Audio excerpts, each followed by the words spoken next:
I'm 83 years old. My daughter called last week and said, "Mom, we need to talk about your living situation." I knew what that meant. She's been circling around it for months. Assisted living, a facility, somewhere I'd be safe. I'm Margaret, and I need to tell you what I've learned about getting old and needing help. Because the choices everyone talks about, moving in with family, hiring caregivers, going to a facility, they're not the only options.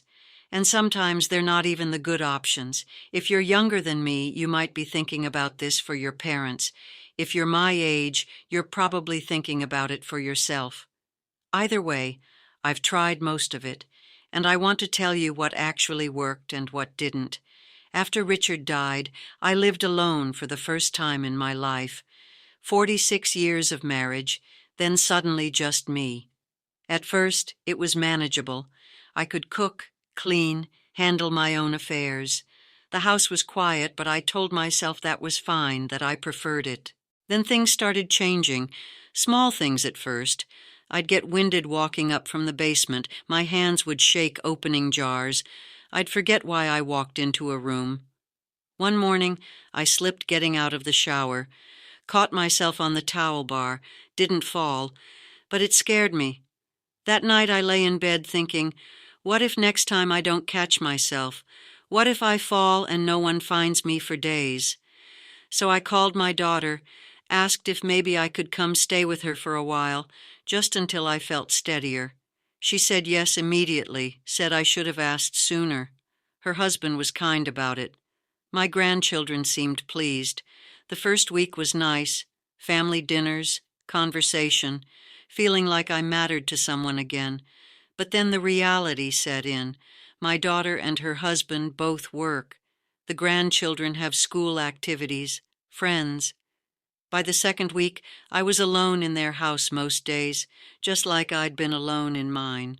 Except now I was alone in someone else's space. The small friction started.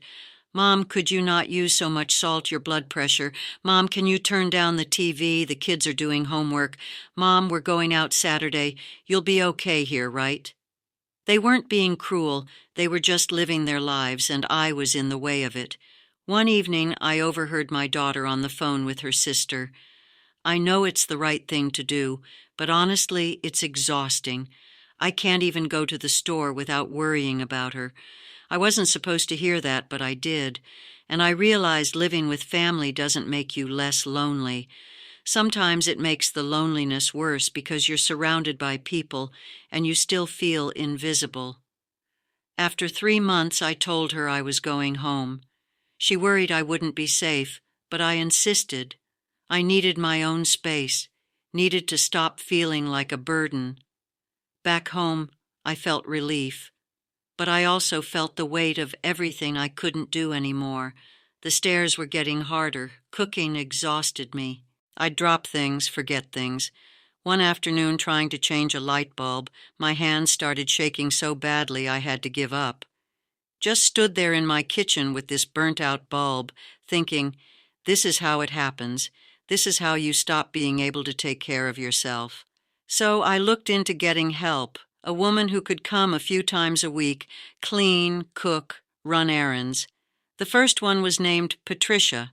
Nice woman, mid-50s, efficient. At first it felt strange having a stranger in my house, touching my things, reorganizing my kitchen, but I adjusted, and it helped for a while. Then the bills started coming. Even part-time help cost $3,000 a month. My Social Security covered maybe a third of that. I had savings, but watching that account drain month after month, I couldn't sustain it. And there were other problems, small things that added up. I liked doing dishes right after meals. Patricia preferred to let them sit. I like my towels folded a certain way. She had her own system. Little differences, but they bothered me because it was my house, and suddenly I was adjusting to someone else's preferences in my own home. Then Patricia left. Family emergency. Couldn't come back. So I had to start over with someone new. Different person, different habits, different everything. The third one lasted a month. The fourth, 2 weeks.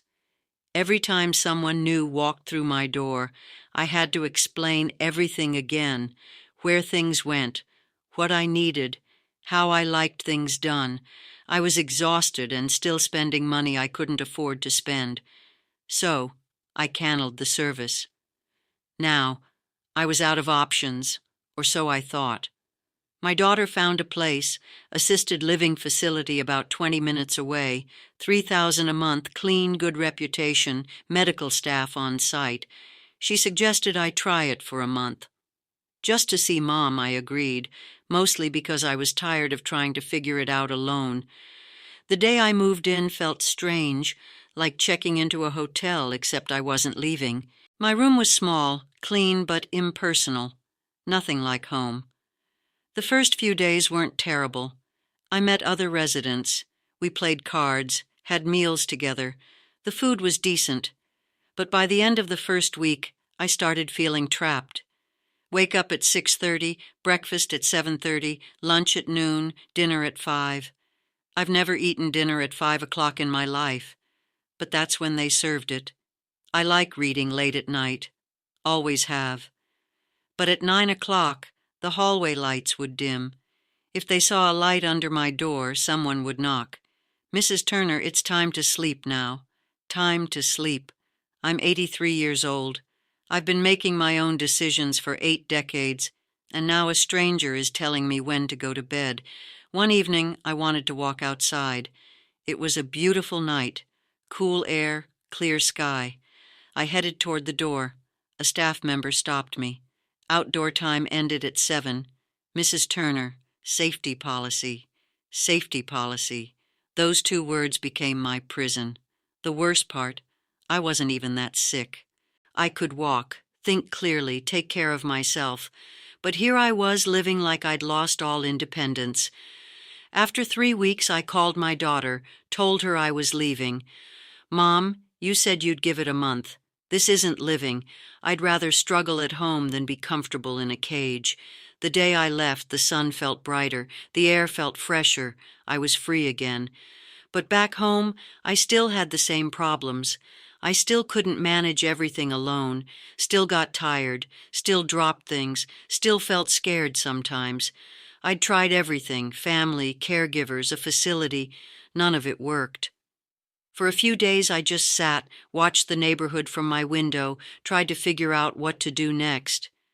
Then one afternoon, I was walking to the small grocery store on the corner. Not the big one. That's too far now. Just the little place 3 blocks away. I passed my neighbor Sarah. She lives 2 doors down. Young woman, maybe 40, always looks stressed. She was on her phone pacing. "I can't leave work early again, Tom. My boss already said something last week." She hung up, looked like she might cry.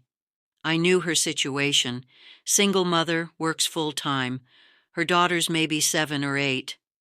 Without thinking much about it, I walked over. "Excuse me, Sarah, right. If you ever need someone to pick up your daughter from school, I walk past there every day anyway." She looked surprised. "Oh, I couldn't ask you to do that. You're not asking, I'm offering." She hesitated. Then, "Are you sure?" "I'm sure." "What's her name?" "Emma. 2nd grade. I'll be there at 3 tomorrow." That's how it started. The next day, I picked up Emma, walked her home. She chatted the whole way about her teacher, her friends, a project she was working on. When Sarah got home at 5, she knocked on my door with a plate of food. I made extra. "Please take this." I tried to refuse. "You don't need to do that. You're helping me. Let me help you." That became our routine.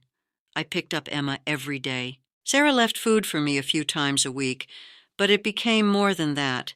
Sarah's husband, when he was home between work trips, fixed my leaky faucet, helped me change that light bulb I couldn't manage. Sarah helped me figure out how to pay bills online, set up grocery delivery for the heavy things I couldn't carry anymore. Emma drew pictures for me, taped them to my refrigerator, started calling me Miss Margaret. One evening, Sarah said, "You know, you've really changed our lives. I was drowning before."